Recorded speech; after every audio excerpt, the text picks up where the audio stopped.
Hello and good morning to all. Um, Medyo random lang tong video na to. Kasi reviewer lang siya for the Red Cross. So, if you're here, it means na interesado ka malaman about sa Red Cross training.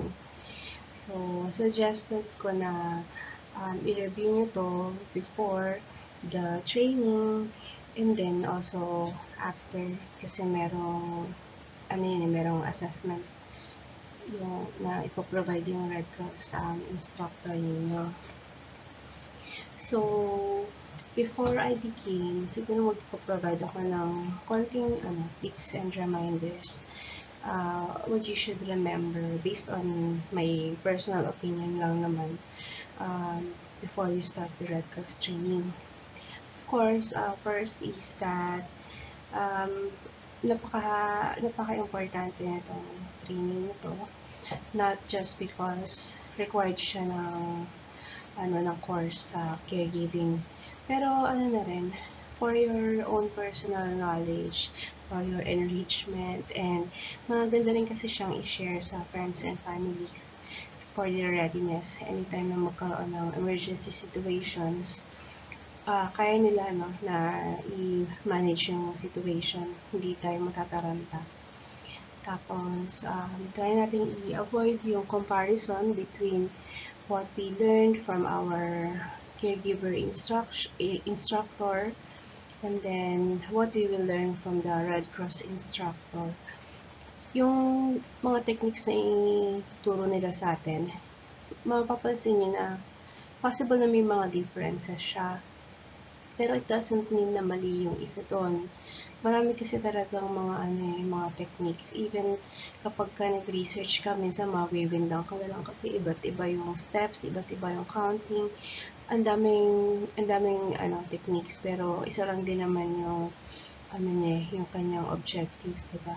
Yung makapag-save ng life, mabawasan mo yung suffering ng victim, gano'n. So, yun, try natin huwag mag-compare kasi una mapapagalitan kayo.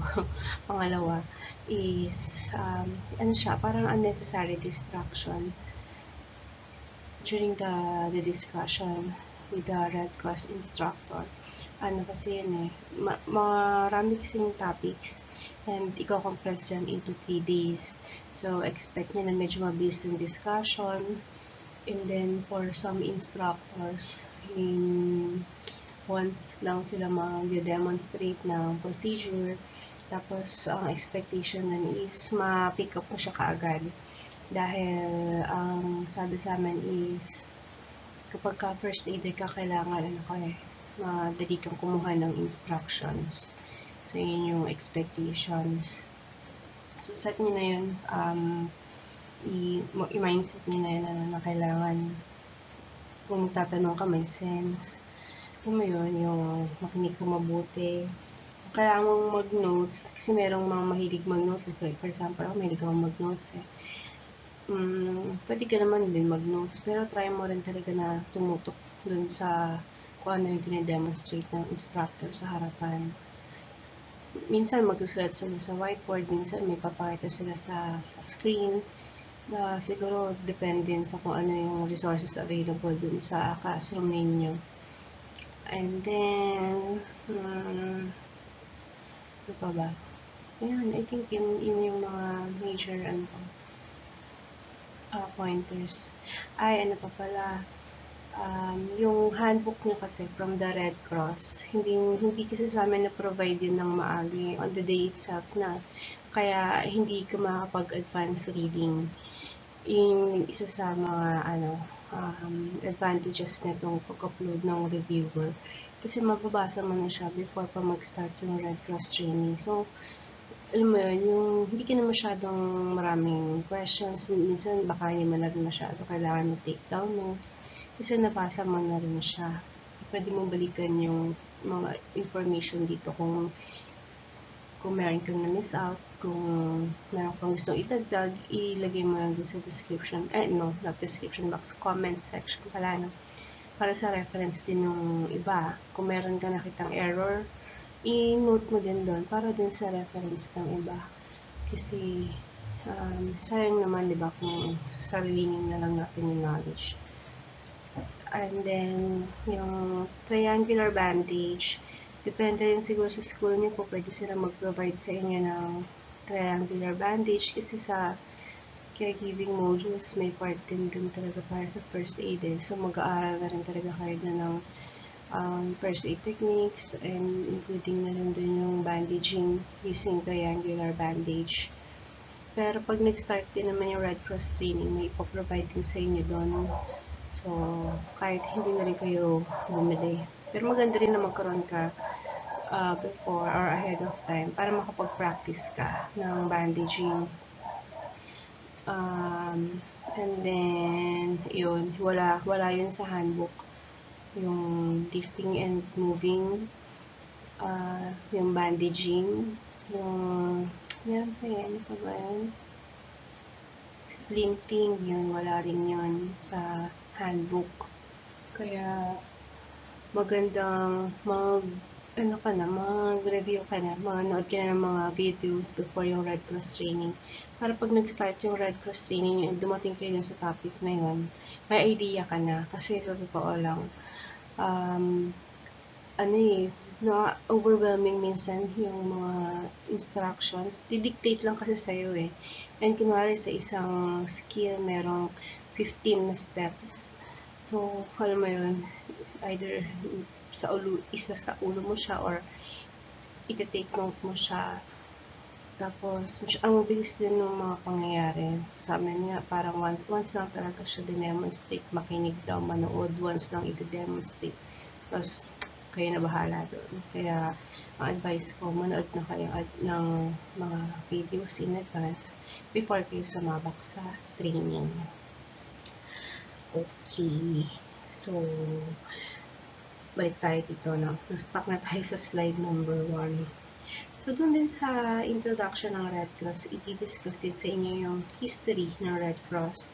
Nalaman niyo sino ba yung founder nito, saan siya nag-originate, ano ba yung aim ng Red Cross. Meron silang in-mention about indicative and protective details, tapos yung iba't ibang klase ng emblem. Merong cross, may crescent, may crystal, meron ding yun, depende kasi yun sa location, tsaka sa religious beliefs. And then, ano yung mga services and principles ng Red Cross. Tapos yung introduction na. So, marirecall niya, tinuro din ito sa caregiving module, no? Sabi dito, first aid is an immediate help provided to a sick or injured person until professional medical help arrives or becomes available. It can be physical, mental, or psychological first aid. Hindi lang physical first aid pala na-provide. Sabi first aid, hindi lang about sa mga injuries or mga wounds. So, pwede rin palang mental or psychological first aid ang provide sa victims. Next, basic life support are emergency procedures that consist of recognizing respiratory or cardiac arrest or both, and the proper application of CPR to maintain life until a victim recovers or an advanced life support is available. Sa part na to, review din kayo na paano mag-perform ng proper CPR and rescue breathing, lalo na yung counting. Scope and limitation. First aid does not imply medical treatment and is by no means a replacement for it. So, sa mga first aid na ipoprovide, hindi ibig sabihin nito is okay lang na doon na nagtatapos. Most of the time, kailangan mo pa rin siyang i-advise yung victim, i-advise to seek professional medical help sa doctor, magpo-check up, i-endorse, diba? Kasi possible na meron pang further treatments na required, treatments or check-up na kailangan pang gawin dun sa victim. Objectives ng first aid, number 1 is to preserve life. Number 2 is to prevent further harm and complications. Number 3 is seek immediate medical help. Yun, diba? The number 4 is to provide assurance to the victim. Legal concerns. Number 1, consent can either be informed or expressed or implied. Informed kapag conscious ang victim, and then implied kapag unconscious. Hindi na siya makapag-respond sa'yo. Number 2, duty to act. Number 3, standard of care. Number 4, negligence. Number 5, abandonment. And number 6, confidentiality. Sa handbook, meron din pin-provide na dalawang articles from the Philippines Revised Penal Code. So, yung una dito is Article 12, number 4 of Act number 3815 of the Philippines Revised Penal Code, Book 1. It says, any person who, while performing a lawful act with due care, causes an injury by mere accident without fault or intention of causing it, is exempt from criminal liability. Ang explanation sa amin dito sa part na to is kapag ka napasama yung victim while you are performing a first aid, for example, CPR and rescue breathing, and hindi naman intentionally na harm mo yung victim, hindi ka liable doon. Ganon. Kasi, example na pinabite sa amin is while performing a CPR, hindi ka aware na meron pala siyang broken rib. So, habang nag-chest compressions ka, yung broken rib niya is tumatama na pala sa kanyang mga internal organs. So, yun yung example doon. Next, Article 275, number 1 and 2 of Act number 3815 of the Philippines Revised Penal Code, Book 2, abandonment of person in danger and abandonment of one's own victim. Number 1, anyone who shall fail to render assistance to any person whom he shall in an uninhabited place wounded or in danger of dying, when he can render such assistance without detriment to himself, unless such omission shall constitute a more serious offense.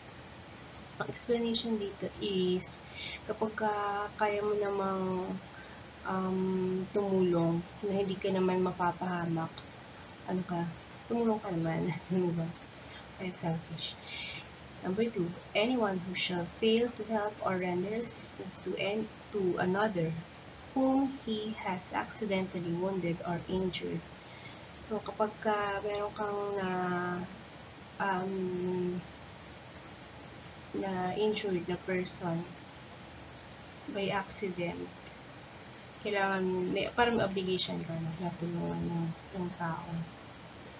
At the same time, na-discuss din namin yung about sa Good Samaritan Law. Kailangan malaman nyo yun kung kunwari nasa Israel ka o nasa Canada ka. It's good to know ano ba yung mga laws na nag-a-apply. Kailangan malaman mo kung may criminal liability ba kapag ang first aider is na-disgrasya niya yung victim, or napasama yung victim, comparing yung time na tinulungan mo siya and then yung after mo siya tinulungan. Para may additional knowledge and protection to your own self. Moving on, health hazards and risks, disease transmission. So, pag first aider ka, meron ka rin talagang mga exposure to different diseases, and they are communicable in different means. Infectious diseases are those that can spread from one person to another. Pwede rin galing sa insects, pwede rin galing sa animals, pwede rin galing sa surfaces. So, merong 4 types of disease transmissions na pin-provide sa Red Cross training. Direct contact, direct physical contact with tissue or body fluids from an infected individual. Next, indirect contact or contaminated surfaces or objects yung source mo. Airborne or droplets. Ang source naman are small particles or droplets suspended in the air through, bakit putol yan? Through coughing, sneezing, speaking, or yung mga procedures na nagpo-provide ng aerosol procedures pa tawag yan.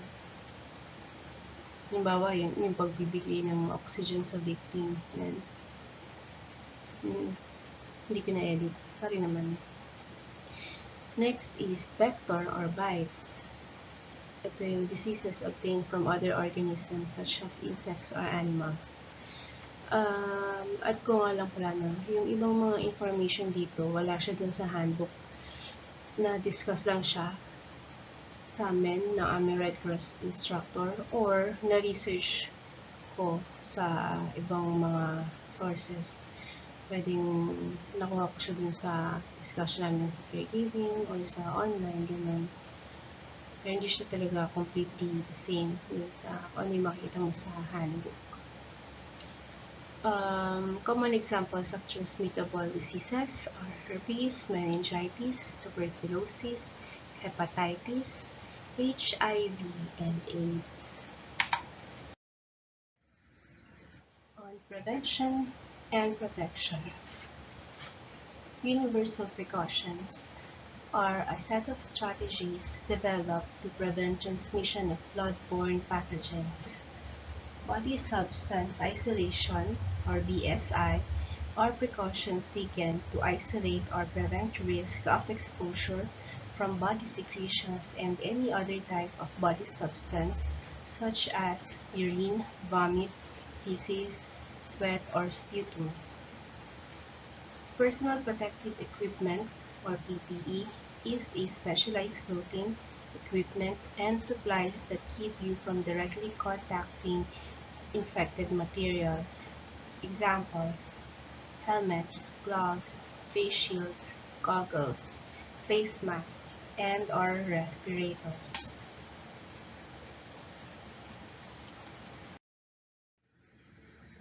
So, dito sa portion na to, ito yung summary lang ng mga discuss natin. Introduction on first aid and basic life support, disease transmission, protection, and prevention. Additional reminder, kapag ka nag-start na yung, or when preparing for your Red Cross training, please remember to bring your face shield, face mask, gloves. Kung kaya nyo mag-purchase in advance ng CPR mask and CPR face shield, mabuti po yan, magagamit nyo kasi sa demo and during the assessment. Also, kapag on the day na mag-start na yung Red Cross training nyo, advised na huwag tayo magsuot ng mga damit na revealing or alam mo yung hindi ka comfortable kumilos. Kasi maraming beses talaga yuyuko ka, tutuwad ka, hihiga ka, lahat na ang dami mong kailangan gawin and mabilisan. So ano yung kailangan mong isuot? Siguro suot ka ng t-shirt na hindi mababa yung neckline, hindi masyadong loose para hindi ka hila ng hila sa damit mo. Huwag maikli, huwag hanging para hindi ka rin hatak ng damit mo pababa. Huwag na tayong mag-shorts or skirt kasi unless gusto nyo talagang, alam mo yun, mga pandalabas-labas na yung mga hindi dapat lumabas. Huwag din tayo mag-slippers, huwag tayong mag-heels. Of course, pinakamagandang isuot is t-shirt and jogging pants or cargo pants para meron kayong mga pockets and rubber shoes or sneakers. Ano pa ba? Dala kayo ng pamunas ng pawis mo. Small towel or panyo, t-shirt na pampalit. Kung kaya nyo magpalit din ng pants, magpalit din kayo kasi may times nahihiga kayo sa floor eh. Maganda rin na magdala kayo ng blanket or ano ba ito? Yung pwede nyo pang sakit sa floor. Kapag mag-demo kayo or magpa-practice kayo, merong isang kailangan na nakahiga, gano'n. So, maganda na meron ding blanket. Especially kapag walang dala si Red Cross team and wala namang available dun sa classroom kung saan kayo nagte-training. So, dala na lang kayo extra food, dala kayo ng maraming snacks kasi marami rin namang break time eh. So, pwede kayong kumain.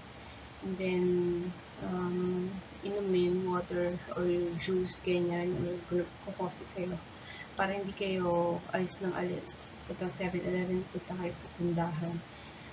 Instead na naglalakad kayo, papunta sa bilihan ng food or drinks, mag-study na lang kayo, mag-advance reading kayo, i-recall nyo kung ano yung tinuro sa inyo, and mag-prepare kayo para sa next na topic. Diba? I think yun lang. So, mamaya naman, iba na naman yung i-cover natin na portion ng Red Cross training.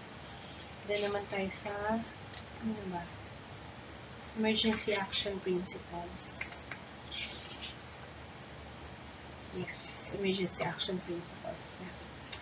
Yun lang po. And thank you. I hope na may naitulong po video na to. And see you all again later. Thank you.